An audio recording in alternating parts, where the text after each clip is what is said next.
Are there any protesters from the Occupy movement here? I want to tell you what's really going on behind the scenes. There's a conspiracy going on. I just want to show you proof of the conspiracy. This is what they're serving back there. 7-inch circumference cookies. That's how decadent we run in the movement. It's unbelievable. What else do I have? What other props do I have here? How many people saw the Occupy movement outside last night? Yeah! Too close. Do you know why they're out there? Because of you. And he got a job. Because of the Tea Party.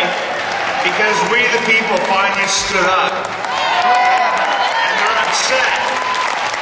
And they're jealous. We've got 7-inch cookies and you don't. So as I walked outside last night, I started to hand out dollar bills to them because that's ultimately what they want. I highly recommend that you give them $1 bills because that's what they want. I have had the privilege to travel the country with AFK. It's been an amazing experience. I just was a humble guy from Brentwood. Didn't think that I was an activist. Thought I was a behind-the-scenes guy until I saw that the Saul Alinsky Acorn community activists of the world wanted to fundamentally change this country into something that it's not. And I said, well, I didn't enter this planet to be an objective journalist. My goal is to try and save this country, and I cannot believe that the American people decided to stand up and finally fight back.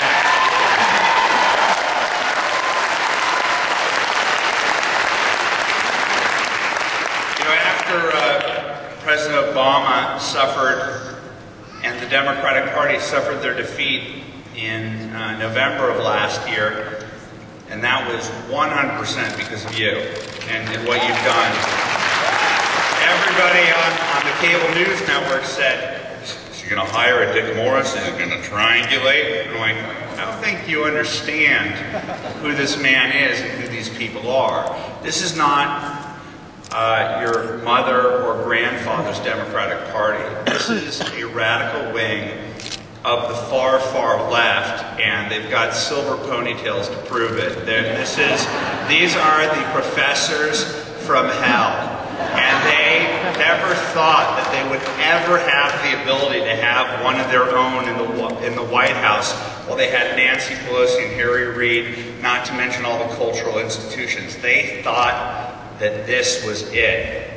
They thought this was it, and they had no idea that you could community organize against the community organizers. And that's exactly what happened.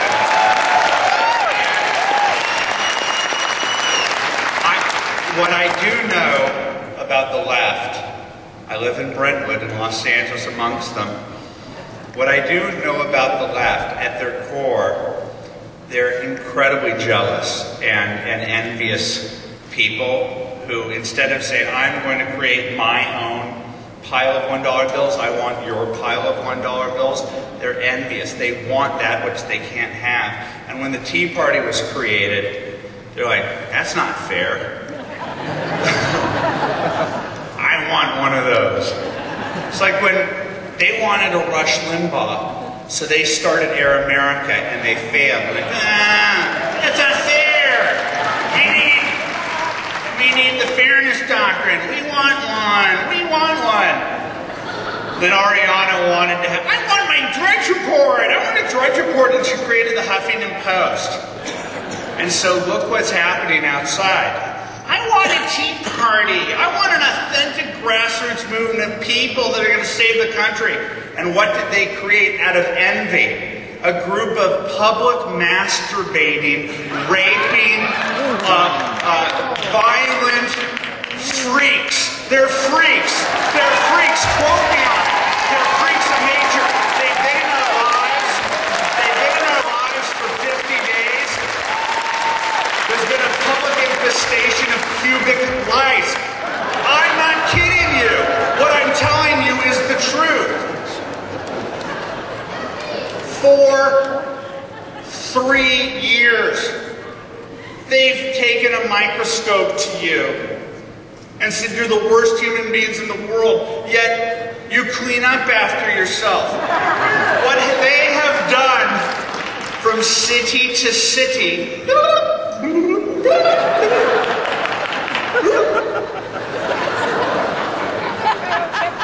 freaks! They're freaks! And they're losing. The American people finally stood up to the community organizers. We're winning! We're winning!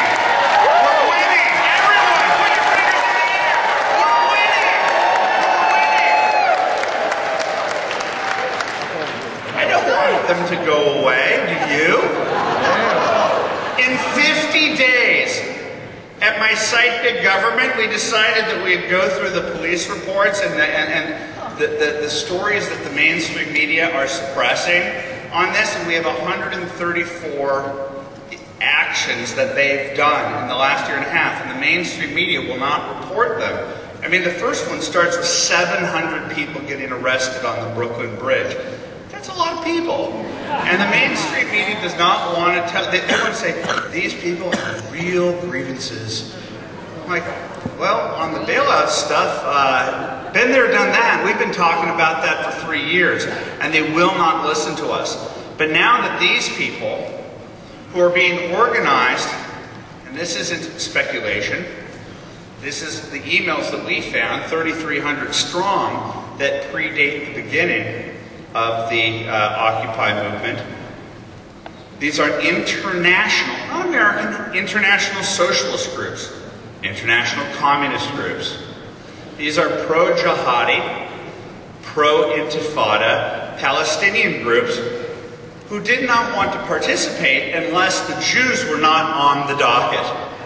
Yet the mainstream media conspicuously ignores that. They conspicuously ignore that part of the organizing of that group are mainstream media figures such as NBC News star Dylan Ratigan and Rolling Stone star Matt Taibbi telling them, you need to be as vague as humanly possible. You need to not have any things that you're specifically asking for.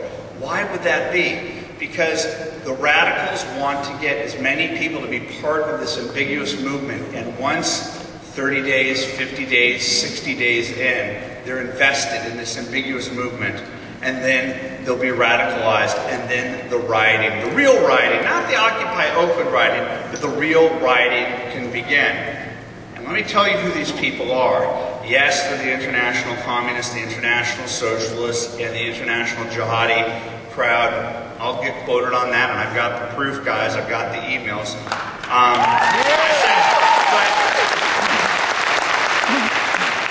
But that's not really who they are.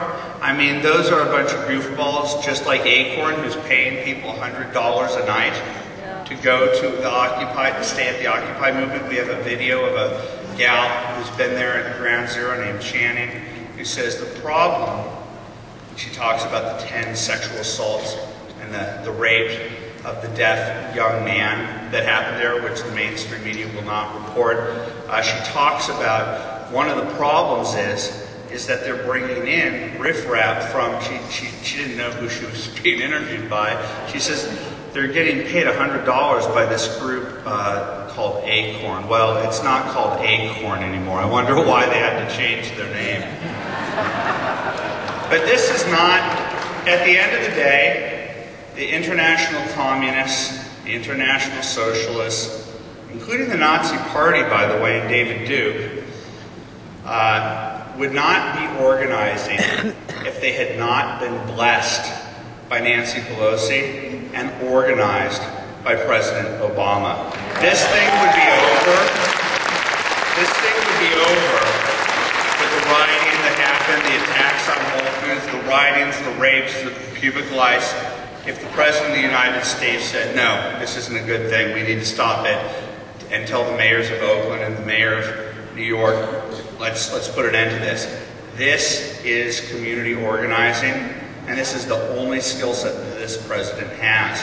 And this is divide and conquer, and all you have to do is go outside and see their signs. This is a class war. They say it. This is a class war.